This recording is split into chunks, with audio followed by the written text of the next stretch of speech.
Welcome. Today is all about unconditional love, what it is, what it can feel like, and how it can exist in relationship. But before we jump in, I have an important distinction to make, so listen close. Just as there are different levels and dimensions of truth, so there are different levels and dimensions of healing. So this means that what is true at one stage of healing may not be true at another stage of healing. And what we might need to hear in order to heal at one stage of healing may not be the same. It might even be completely opposite of what we might need to hear at another stage of healing. So to bring this back to love in relationships, I will look at two different stages of healing as it relates to relationship today.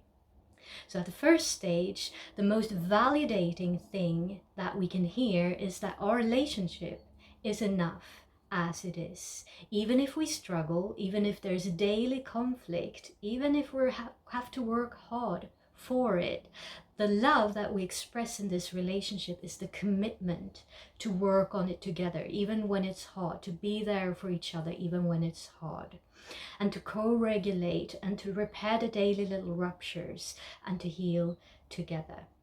And if this is where we are in our journey, then most likely we will not be flooded daily with this visceral feeling of love in our body. Okay, I would expect this because that feeling of love needs a certain level of safety, of relaxation for the nervous system to be able to lean into that love and that joy. And so we don't really think of love as a feeling at this stage, and that is okay. We think of love as that commitment to keep growing, to keep healing, to keep it together, basically, to work on the relationship together. And over time, with that work, to create safety and trust, to bring us to more ease in the future.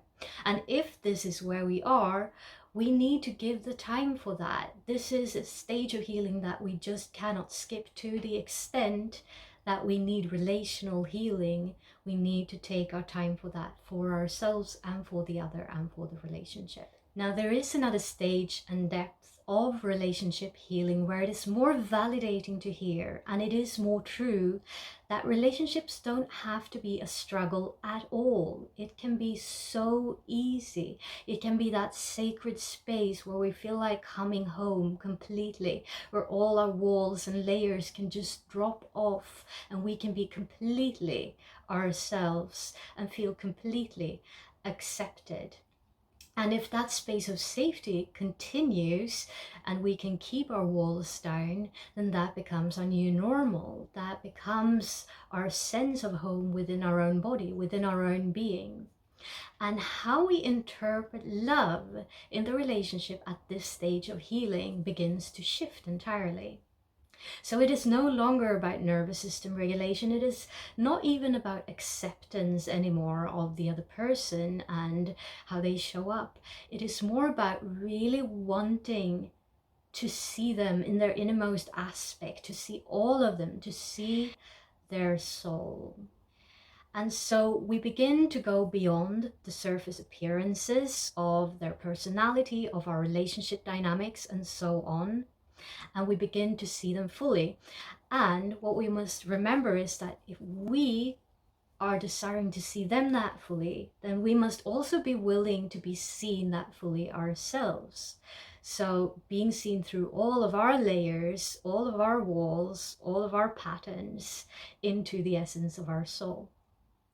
And if you think that stage fright, speaking in front of an audience, is the most terrifying thing, which apparently is something that more people worry about than death, then imagine that this is the stage of your entire existence. It means showing up completely naked with all that you are, completely transparent before the seer. And this is the most terrifying thing because it forces you to be confronted with all the things that you have repressed, the needs that you haven't met, but that you've tried to meet in roundabout ways. When you begin to see all these things clearly, you feel this internal urge beginning to grow to take responsibility for that in conscious ways. And more, as you're on this journey, you want to meet them yourself. Okay, so I know that we need to have needs met by other people, but there is also a deeper level of healing where we can actually meet a lot of those needs internally in our deepest emotional being first. And so the relationship becomes less and less about having the other there to meet our needs, and more about being open with each other as fulfilled beings. So I show up as the whole of me. I feel full. I feel overflowing, and you feel full and you feel overflowing, and we're meeting in that space, just enjoying each other instead of extracting from each other. So this is the point where our love becomes so light of burden that it can actually become unconditional. And at this stage, love is no longer so much about the actions we take towards each other. It's not even about the commitment we make towards each other. When you look at the other, you feel that flow viscerally in your body of love. So it has nothing to do with infatuation at this point. It is real, timeless, lasting love.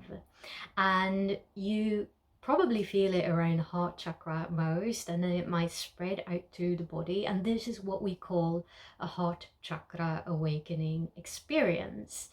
And it may feel like the other person is opening your heart, but of course, what is really true is that you are doing that. It is you who are allowing that love to flow because you feel safe for it to flow. So of course, it cannot really be conveyed in words what this feels like. It is something we have to experience for ourselves. And it is good to keep in mind that when we experience this unconditional love in our being, it will take on the qualities of all those layers of our being as they exist in this moment. So it will take on different qualities of feeling, different qualities of physicality.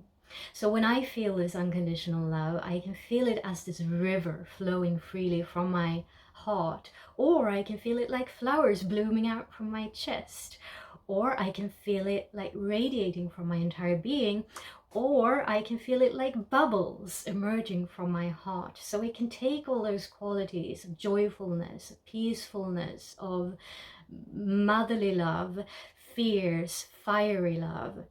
And it depends on where we are in this moment.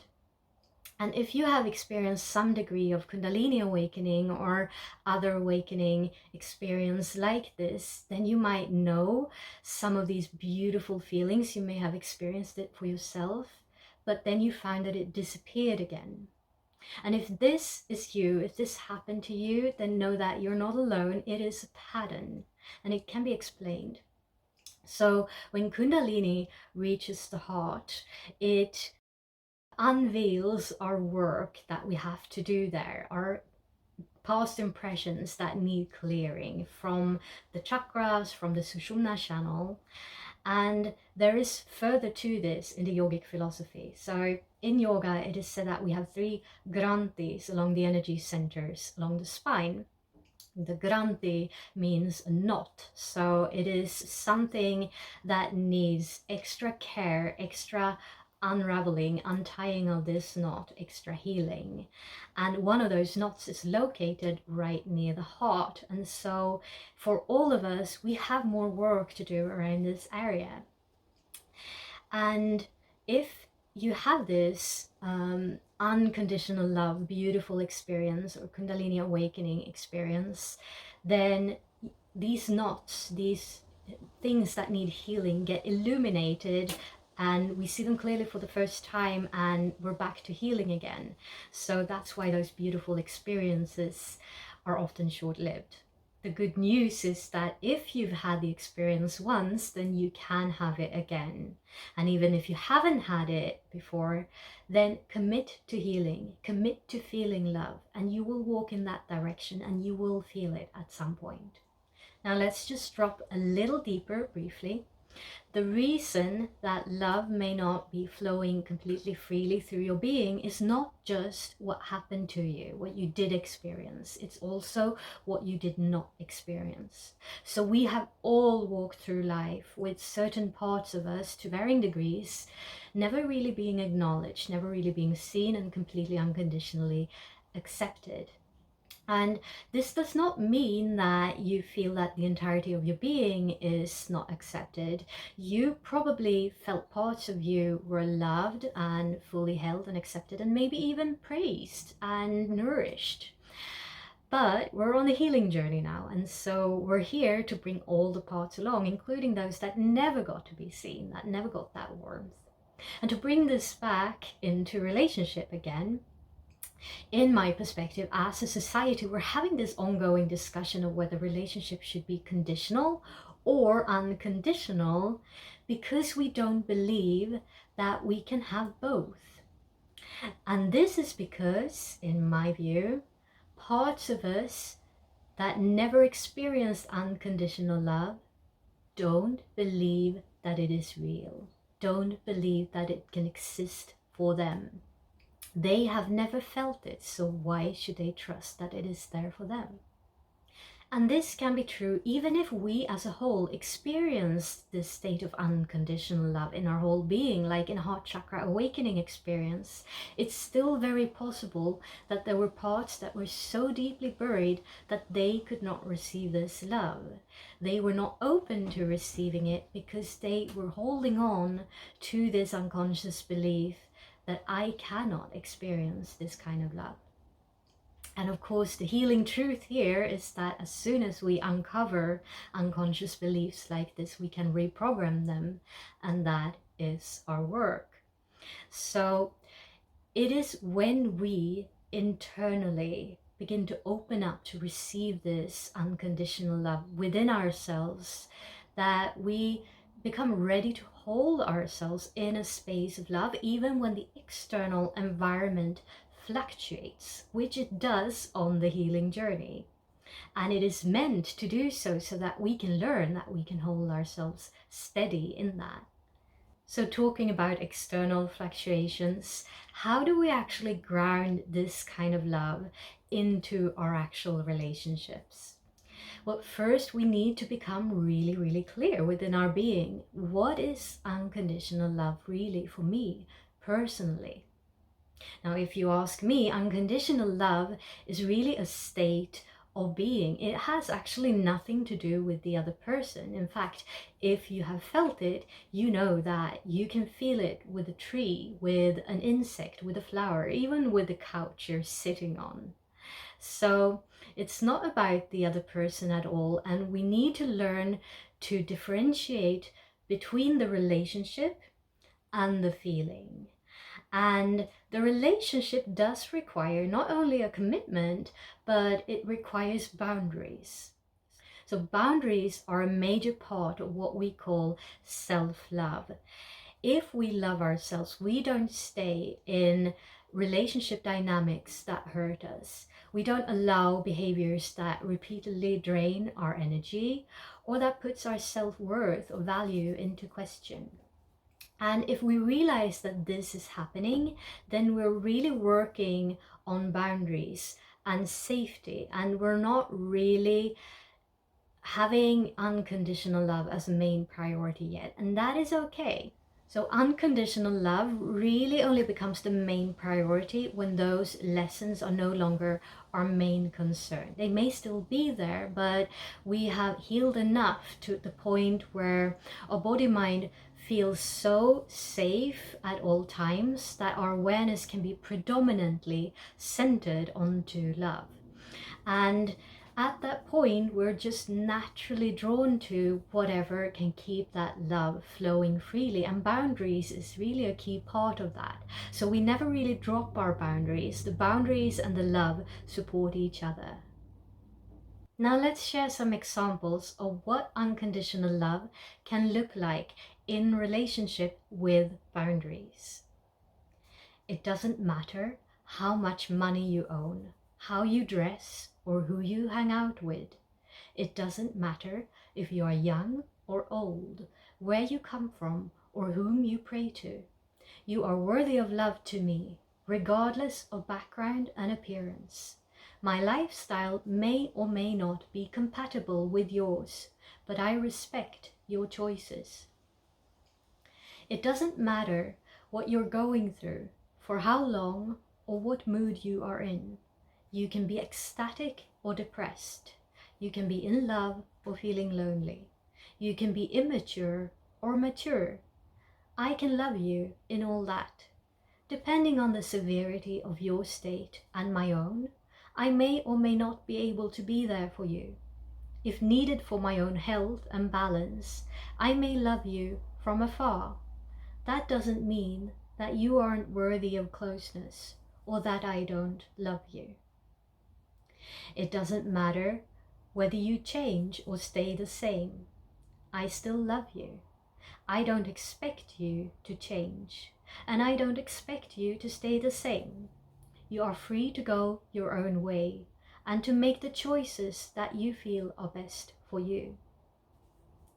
If we both feel good about being close and commit to loving each other through our actions, then the actions I take from love to you are free from expectations. This doesn't mean we have no boundaries. For example, we commit to communicate how to split the work. But in the moment when I'm doing the dishes, I don't do the dishes expecting you to do the laundry. I do the dishes from love, joyfully knowing that I am supporting us both. In loving you, I wish all the best for you. I wish you joy, love, peace, abundance, and anything that you desire. I will celebrate with you when you win. I will mourn with you in your loss.